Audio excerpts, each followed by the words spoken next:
Welcome back to Chai Chat. We are trying to understand radicalization in UK and Europe, and in this segment we'll try to understand what we can do. But before that, I just want to ask, is there something in Islam which is prone to be interpreted in a certain manner? No, Islam is like all religions. It's a text which is composed of the Quran and Why the is Hadith. it being misinterpreted so much?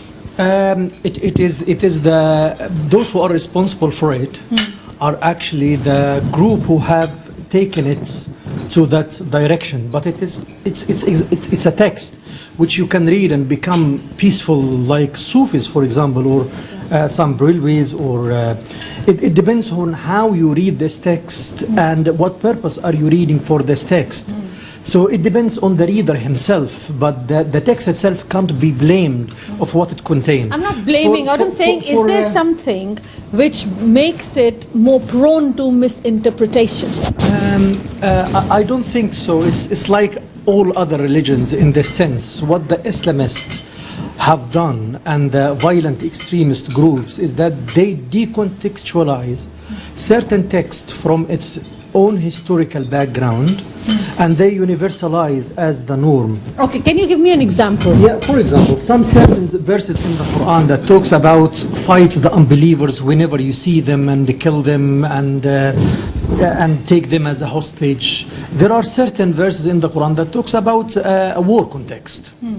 And these war contexts actually are limited to the mainstream Muslims. If you ask the mainstream Muslims in India or in Egypt or on Saudi Arabia, they would say these texts are actually referring to a historical accounts. But there are other verses in the Quran that talks about peace, love, pluralism. But for the extremist and Islamist ideology, they will say that these verses that talks about war context are the only valid version that takes over all other verses that talks about pluralism and peaceful coexistence. So they abuse the text itself into their own favor. And we can admit that there are plenty of scholars, ulama, and plenty of Muslims around the world who are playing a great role in countering extremism by their own peaceful interpretation of Islam. Imranji, you want to add? Now, what I see is, please, when you say Islam is my religion. Yes. I went to the most revered saints madrasa and the maktab when I was 8, 9 and 10-year-old. All my brothers used to go, and that gentleman is the main gentleman who actually brought Islam into Sylhet, the part of the Bangladesh that we are from in UK. Now, that Islam never taught anything bad, okay? And it is a Sufi form of Islam. But the Islam that I see today is miles away from the Islam that I've been taught or I was preached upon. Now, this Islam is a political Islam. This political Islam has political agenda.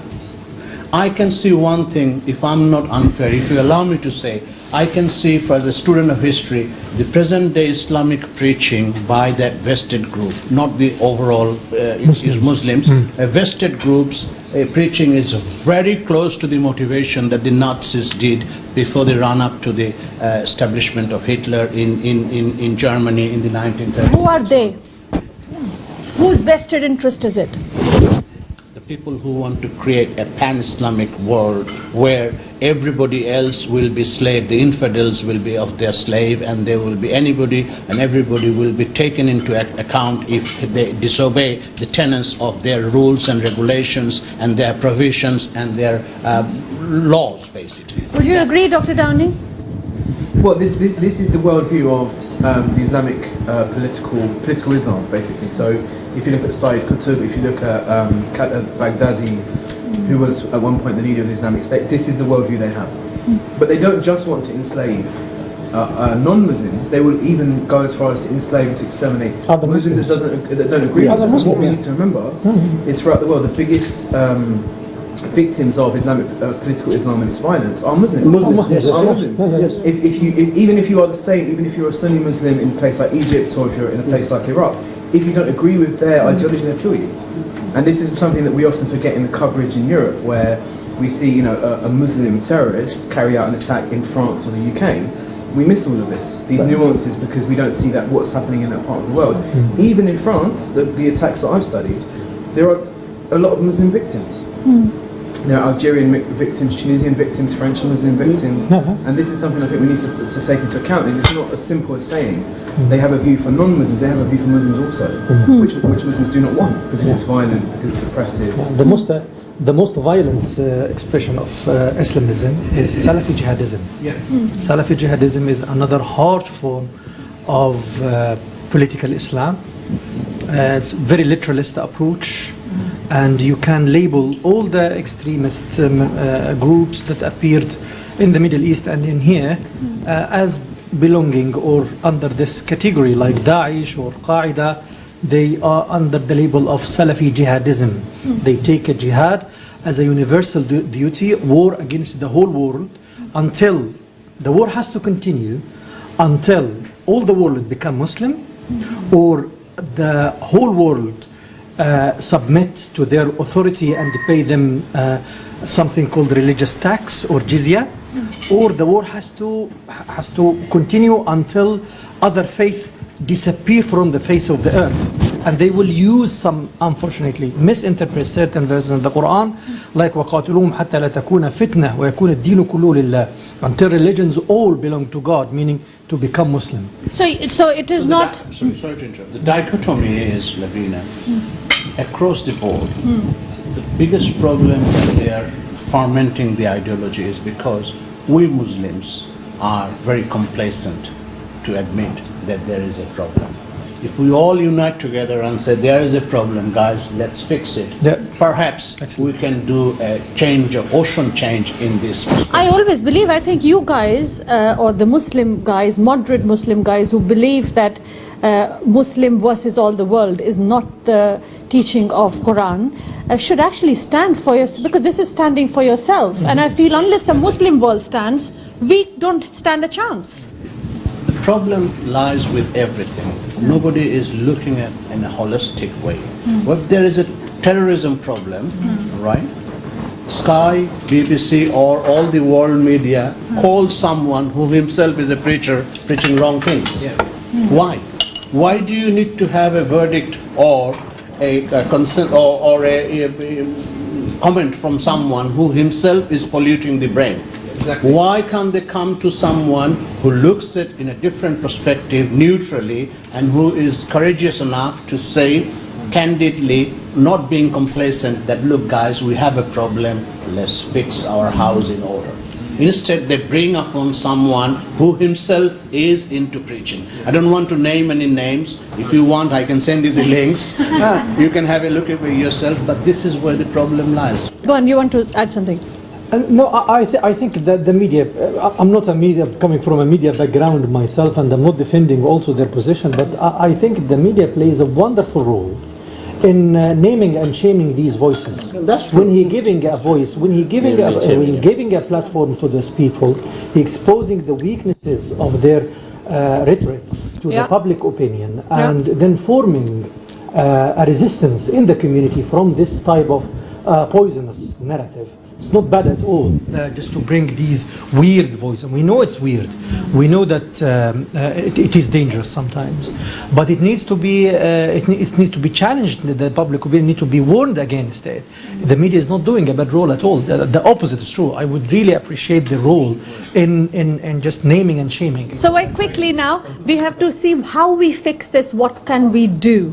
How we fix it, what can we do? Who wants to start? I think there are two main strands or two main ways. Something called soft measures and hard measures. Yes. Soft policies and hard policies. Yes. At least soft policies, this is the building the resilience in the community, the role of the civil society in challenging extremism. And this is a start actually with engaging the vulnerable communities to extremism. We have far-right extremism, we have Islamist extremism. We need to engage these two, or those communities more vulnerable to extremism, into the table, into playing a role. And as there is no one way of extremism, and out of it, there is also no one single way of combating it. There are different multi-layered set of ideas. One of soft role of civil society, starting from families, the parents, early intervention from the beginning, spotting the signs, spotting the changes on the community level, our mosques, our community centers, also in the schools. Become eyes and ears for the government. Yes, in the schools. Become the eyes and ears. It's your duty as a citizen to intervene and to protect. Radicalization is a disease. Like you protect your child from a disease, you need to protect him from radicalization. From drugs Or from crime or from gangs. Quickly, what if the parents are also? Parents are, yes, this is very important. If the parents are also believe in it, Yeah, then parents are believing in it, and they are also in some way colluding with the process of... yes, and they would not report the madrasa, they would send I them. think the biggest problem that I can see, I don't know how it's going to sound, but if you look at the history over a period of last 500 years in Europe and elsewhere, all religions have reformed. Okay? And I think it's time that we do something to reform the religion, the theological aspect of it. There should be, Islam should have a central body who should actually overlook and appoint people who are authorized within the parameters of the preaching, and they don't go beyond it like the way we have practiced. Very, very good point. Evolution of Islam. Yes. This is the time, Yes. because I believe that every religion does go through this period of crisis, and In if the they last 500 evolve, years, if you look at Europe has gone through a massive... yeah, crusades and even Hinduism. So, I mean, contextualizing Islam and allowing it to evolve rather than calling it be all and end all. Is that right? Yes. Very good. What I would also say, adding a more kind of sociological opinion here, and removing it a bit from the theological, if you look at the Charlie Hebdo attackers, for example, in France, Yes. their neighbours found their cache of weapons a few months before the attack. And they didn't say anything. The neighbours wanted to go to the police, but in the area that they lived in, there is no police presence.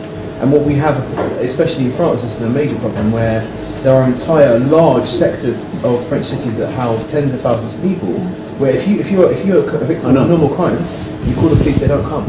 And the state is almost completely absent, the police are afraid to go there. Now in the UK, thankfully, we don't have this to this extent, but we do have areas of extreme poverty. Mr. Trump would like to think there is. He would like to think there is. Yeah. We have areas of extreme poverty, even within London, where austerity has really stripped back social services and law enforcement. Yeah, go on, No, I Simona. would just say the force or the hardware I don't think on itself it can work.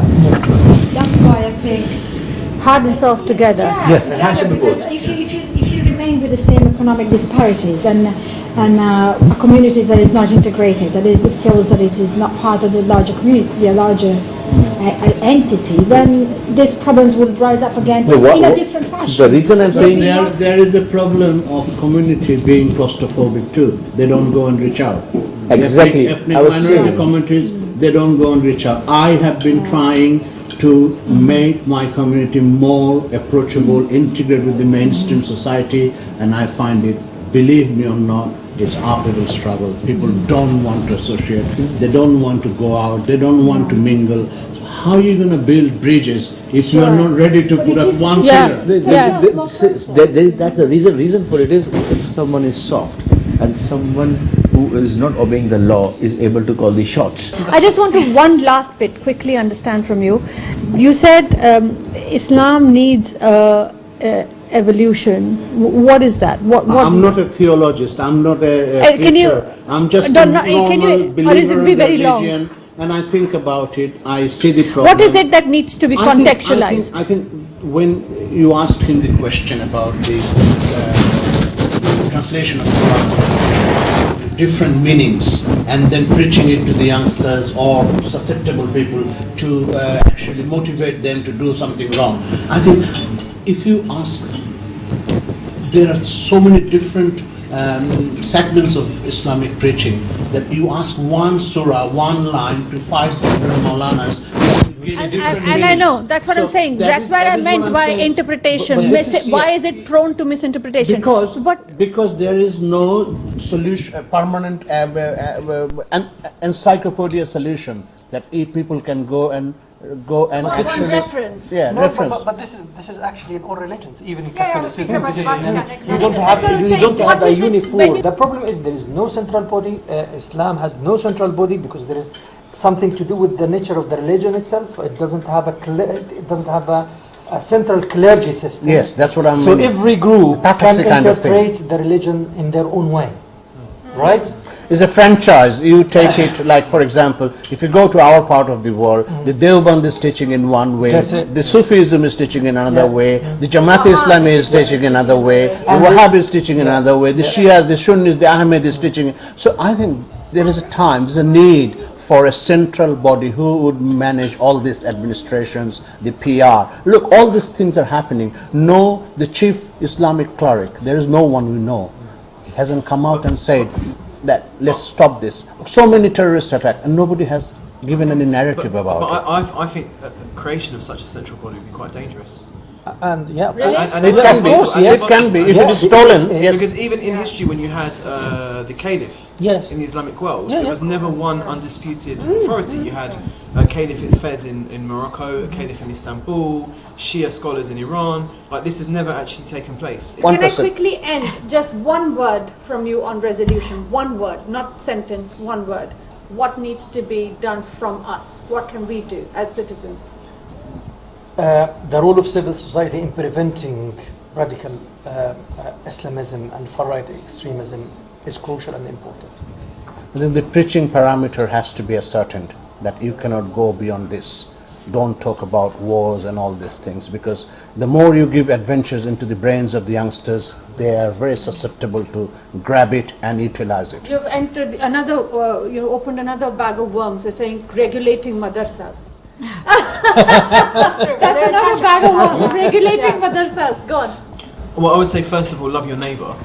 And also, equally as important, remember that your government is there to serve you, and that governments need to reach out into areas which are poor, which are isolated, and make sure they have a presence, and a positive one. I very much want to link my comments onto this one. I think a society that is more economically just and more inclusive, I think that could be a solution. Yes, Samir. For me, love and education. Brilliant. Thank you very, very much. On the love and education note, we are trying to understand jihad and radicalism from being vulnerable to giving in to being exploited by political Islam.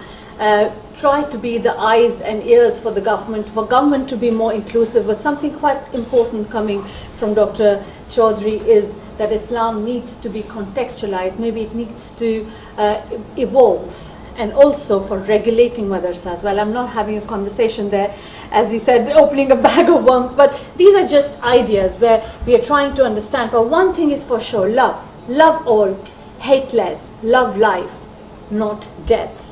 How did you like this show? Please write to me on chaichat@aajtak.com, or you can Twitter me @Lavina Tandon. Thank you, take care, God bless, and please let's spread love.